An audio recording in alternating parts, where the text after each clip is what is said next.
PBD doesn't like this. I'm just. PBD doesn't like what? Like my mindset, only because we live different lives. One day I want to get to a point where I have a $20 million house with 4 kids. That's amazing. I strive for that.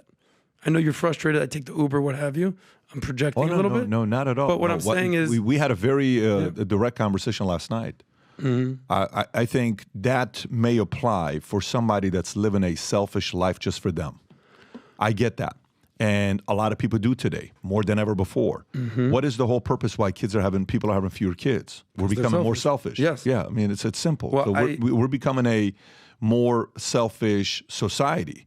And that's why it's like, why would I want to have kids? I'm going to lose my freedom. I'm going to lose my sleep. I'm going to lose my this. I'm going to lose my that. Yes. You know, all those things are going to be in place when you're going through that. But the greatest things in life are on the opposite side of selfishness. The greatest experiences in life are on the complete opposite side of that. And it's not even close, by the way. When I tell you not even close, it's not 2-to-1. It's not 3-to-1. It's 10-to-1. Everybody is trying to sell you right now on why get married? So much responsibility. Marriage has a lot of risk. We talked about a bunch of the risks about marriage last night. It's a lot of them that it has. Having kids, it's a lot of burden and risk, and you lose a lot of things. Yes, running a business, you have no life when you run a business. People will forget that when you start a business, you're working, God knows. Guy said something, the NVIDIA CEO the other day. Did you hear what he said, the NVIDIA CEO? Jensen Huang. Yeah, he typed this up to see if he can find it. He said such an interesting thing. NVIDIA CEO said, CEO work, you'll find a clip where he says, here it is. I found the clip. Don't work as on. He explains the breakdown of work. He says, when I'm not working, I'm working. He says, when I'm on Sundays, I'm thinking about working. When I'm doing this, I'm thinking about. And most people will listen to that and they'll say, what? Who the hell wants this life? Right? Is that the one, Rob, about work? Zoom in a little bit to see if that's the one. Go up a little bit. I live in the parish. I do my best in condition. My best work in that condition. I don't know if that's the one, Rob. Look at the one I just texted you right now. See if this is the one. It could be. It may not be because I'm not even listening to it. I just text you the one. But what's the point? So having a startup, a lot of risk. Running a company, a lot of risk. Moving to a state you know nobody, a lot of risk. Man, so I understand what you're saying. All I'm saying to you is a person watching this has to realize which life you want to live. The life that's all about you. I painted a picture to you guys last night, you and your friend, right? The two of you guys that were there at the cigar lounge. We left at 11:30, okay? Yeah, thinnies and thickies. But we were sitting there, we're talking about all these different stories. One of the things I said is the following. Okay, is this it, Rob, or no? Can you tell me if this is it? Because I hear audio somewhere. I don't believe that's it. Okay, then don't worry about it. So I said, you're 80 years old. What's your life look like? Go to your 80 years old. You're 80 years old. What does it look like?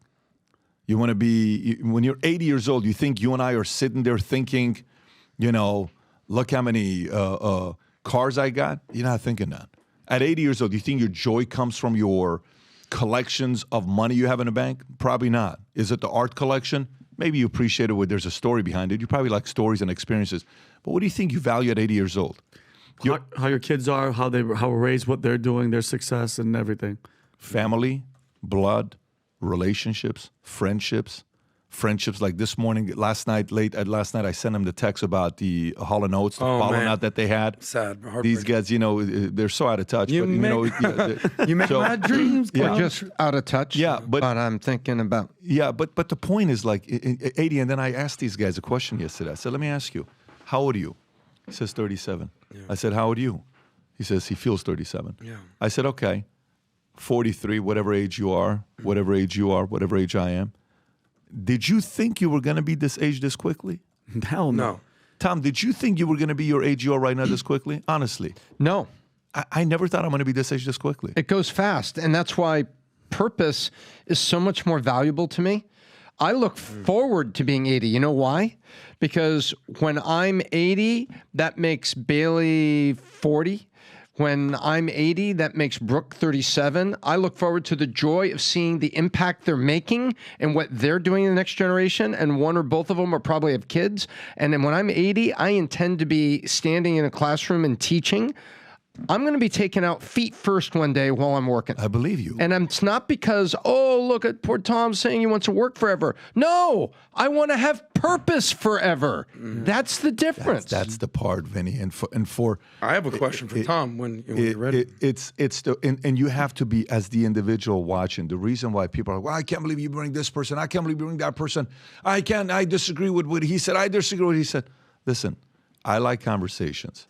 And you as a big boy and a big girl, you get to make a decision what choices you want to make in your life. All I'm saying to you is, I never thought I was going to be 45. I'm 15 years away from 60. Vinny, you're 14 years away from 60. Yeah. Like this, Vinny. Yep. Bitayla, Yep. right?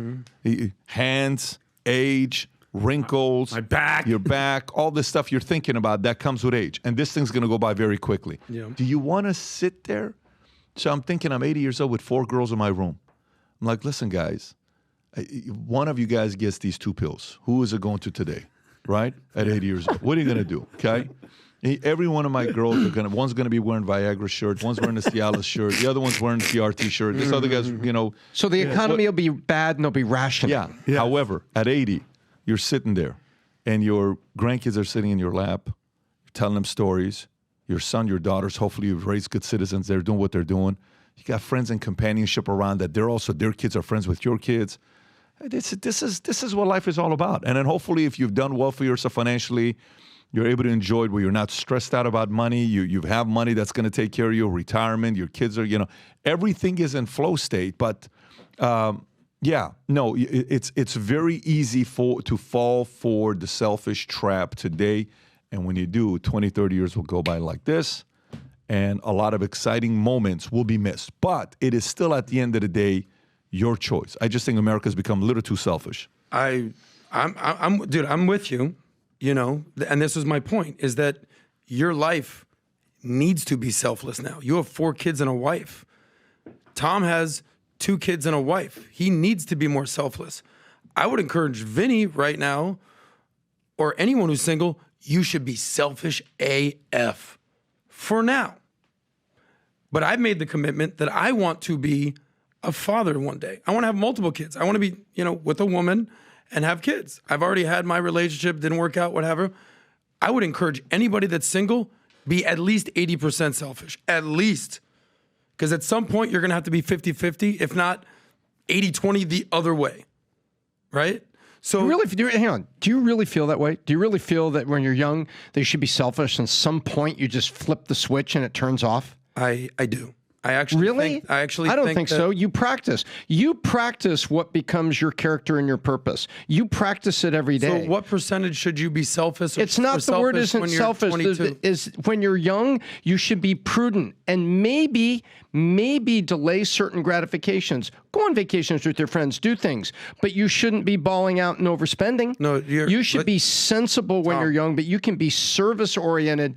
And so when you're talking about be selfish AF, you know what? I think that's a horrible, venal, disgusting way to live life. Tom. You could be servant-oriented with your family and your friends while still being economically sensible and conservative and saving, and maybe delay a little gratification for when you get there, because that same attitude of service and selflessness that's there will be present when now you're pouring that into your family, your children, your wife when that chapter comes. Mm-hmm. I think that because when I'm young, you know what I did? I helped with little political campaigns, little city councilman, West Hills. I did it because I didn't have kids, so I had a little bit of time to help. I invested in helping my grandparents' friends that lived in Woodland Hills, and one, he had a stroke, couldn't walk so much. I would come over on Saturdays, help him for an hour in the morning. I would go down to Vaughn's at Topanga and Ventura and get groceries for him. I was living a selfless life because I had a few extra hours to do it, and it felt fulfilling, very fulfilling. And I saved, and I was conservative, and did I want to have a wife? I longed for the moment to have a wife. I longed for a moment I could have kids, but I wasn't selfish AF. I was trying to live a prudent life and having a life of service at the time, which would become the life of service as a parent and and encouraging other parents and other people. I think you program yourself from the beginning. You don't just flip a switch that says, okay, time to not be selfish anymore. All right, Tom. Well, I appreciate that, and thank you. By the way, what age did you get married and have your first kid? I got married when I was almost 40. Okay, and what age were you when you were your first kid? Well, it took us a while to have kids. What age were you when you had your first kid? 44. Okay, so you not exactly started young, Tom. What's my point? And I didn't. What are you painting Tom, here? I didn't flip the selfish switch off. But Tom, you're giving a speech about saving money to the guy whose motto is "save that money." The irony The is guy ridiculous. who just said, be selfish AF. but what Oh, does- yeah, but- model of American morality the- here. Get yourself a statue in Washington. The point is that you're interpreting what I'm saying incorrectly.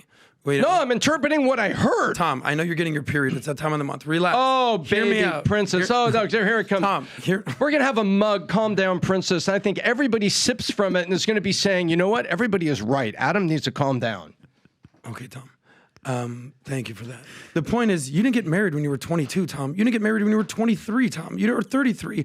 You got married and had kids when you were in your mid-40s. But Mr. does Ellsworth. that mean he's selfish? A lot of my Adam? friends Okay, got married. But I don't you're think that means he's selfish. misinterpreting what selfish and selfless means. I'm going to try to make my point here.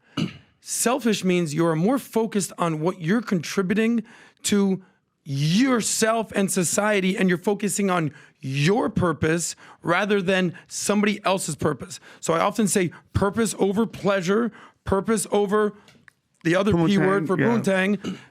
Improve yourself. Now, it depends on if you're a man, if you're a woman. If you're a woman, we all know when women in college, when they get out of college, they go through their hoe phase from 20 to 25. I encourage you not to continue your hoe phase into your 30s, or you're going to end up with like Chelsea Handler. But I also say that a man, his selfish phase can go longer, can extend longer. So, Pat, how old are you when you got married and had your first kid? 30 and 32, 33. Okay, sound like you got married young. So I would encourage men, when I say selfish, I'm not like, live for yourself, don't do anything, spend all your money. I'm saying focus on yourself and improve yourself. What's my point? So for you women out there, you have to ask yourself the following question. Do you want to end up like Chelsea Handler? Do you want to be 50 years old? We're not doing soft And if gas. no, Hang on. or if you want to be Hang on Bill a second. Maher. Hang on a second. but I get what The you're doing. point is, I got I three more encourage men stories to be go. more selfish. Yeah, and by the way, guess what? That's why we have debate, and you make your argument, and then an audience has to sit there and say, here's a man that lived 44 years of being selfish. Is that who I want to be? And they can sit there and say, I want to be like Adam. Then go do what Adam did. Yeah, but you're missing the second half, Pat. No. It's not like I'm out here saying, I want to be like Bill Maher and always be selfish. You can change and adapt and say, do I want to have kids when I have millions in the bank or be broke?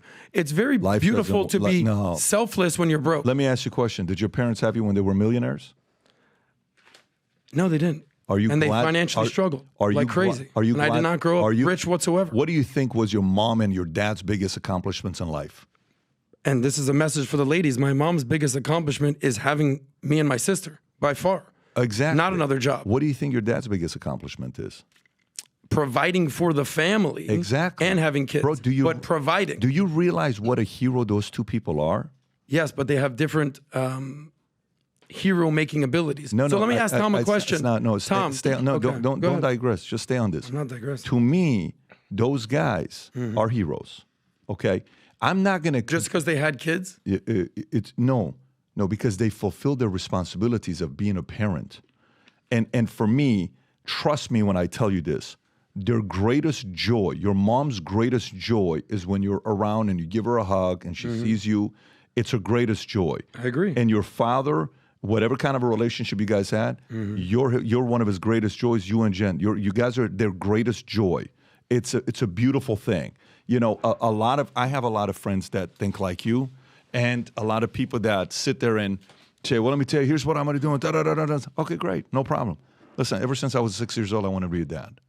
I just wanted to be a dad. Yesterday, we're having a meeting with the talent dinner. Who's sitting on my lap the entire time? Dylan, boy. Brooklyn's running around here, making all the noise. Senator's doing the bicycle stuff. Tico's over there working out, doing 500 squats for, he's in this new phase Writing of a one of the movie. big victories. There is something very special about that. Our relationships, sitting down, friendships.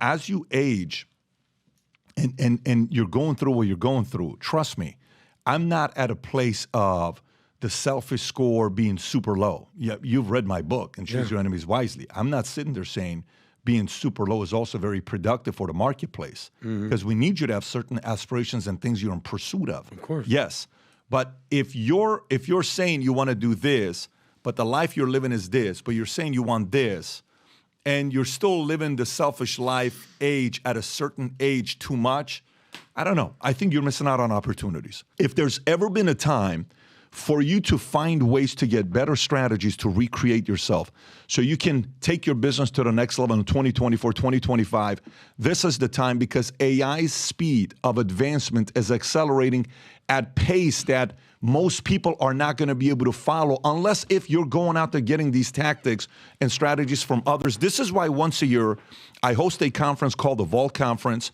And this year we're doing it at Palm Beach Convention Center for 3.5 days. We go through a 200-page manual where you're filling in, you have case studies with other people you're doing case studies with on different issues that people are going through today. You got nearly 10,000 people in the room for you to network with, business partnerships, contacts with from 60 plus countries, 180 different industries. And we'll have this going on at the Vault Conference in Palm Beach first week of September. And I've invited Dwayne Johnson. Dwayne Johnson will be there. This is the first time I'll be interviewing him publicly for 90 minutes. Some may get a chance to meet him backstage as well. Our whole crew will be there. We have a bunch of different surprises that we'll be making at the Vault Conference. But if you're somebody that's watching this and you're saying, wait a minute, all these people are making more money than ever before, why is wealth increasing for the wealthy more than it's increasing for middle and low income or maybe even upper class? Because they're getting the strategies and others are not. Because they're really realizing how to use the tools and others are not leveraging it. My biggest challenge to you is, if you're married, you and your wife. Last year, we had hundreds of couples attend the event together. Bring your wife, bring your husband, bring your business partner. We've got a group of people that are competing to have 50, 100 people event because we'll be recognizing people that have the most representation from their companies on stage. This is an event I'd love for you to attend.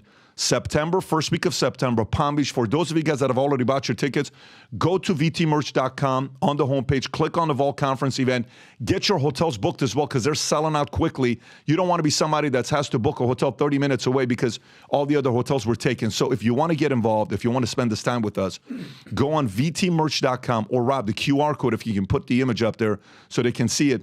Either go to that QR code or go to vtmerch.com, get your ticket for yourself and your spouse. Let's spend 3.5 days together. And once you get into the community, you'll realize, man, I can't stop getting back into this community. We have so many people that come back every single year because every year it's new challenges, new issues, new things that are going on in the marketplace, and we always have something new going on. And I got a handful of big announcements that I'll be making only to people there. And by the way, for those of you guys that have over 100 Monects you've done, as an executive, like you've done a Monect as an expert, 100 plus, we're going to have a private room for you guys that you'll be with the CEOs. It'll be top-notch people you want to be networking with. Having said that, looking forward to seeing you guys all at the Vault Conference. So if you like this clip and you want to watch another one, click right here. And if you want to watch the entire podcast, click right here.